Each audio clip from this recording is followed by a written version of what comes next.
Lebanon ఊపిరి పీల్చుకుంటుంది. 3 నెలలుగా Israel దాడులతో నిద్రలేని రాత్రులు గడిపిన లెబనాన్ పౌరులు రాత్రి ప్రశాంతంగా నిద్రపోయారు. కాల్పుల మోతలు లేవు, యుద్ధ విమానాల శబ్దాలు లేవు, సైరన్ మోతలు లేవు. దీంతో అంతా ప్రశాంత వాతావరణం కనిపిస్తుంది. దాడులు ఆగిపోవడంతో లెబనాన్ పౌరులు రోడ్లపైకి వచ్చి సంబరాలు చేసుకున్నారు.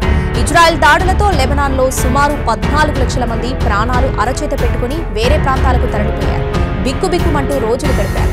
ముఖ్యంగా దక్షిణ లెబనాన్లో చాలా వరకు ఖాళీ అయింది. ఇప్పుడు యుద్ధం ఆగిపోవడంతో వారంతా స్వస్థలాలకు వస్తున్నారు. చాలా మందికి యుద్ధం ఆగిపోయిందన్న సంతోషమున్నా తమ ఇల్లు ఉండాల్సిన చోట శిథిలాలను చూసి బోరుమంటున్నారు. కాల్పుల విరమణ అమల్లోకి వచ్చినా ప్రస్తుతానికి ఇళ్లకు తిరిగి రావద్దని ఇజ్రాయెల్ హెచ్చరించింది.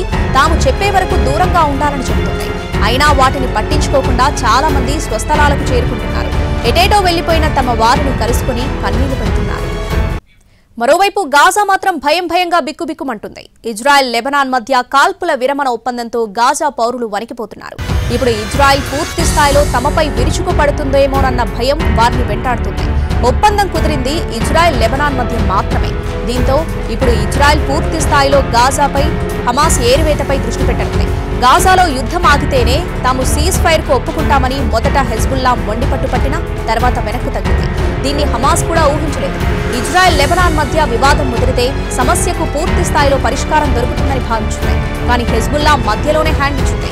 దీంతో ఐడిఎఫ్ ఇక హమాస్ ఫైటర్స్ ను టార్గెట్ చేయనుంది.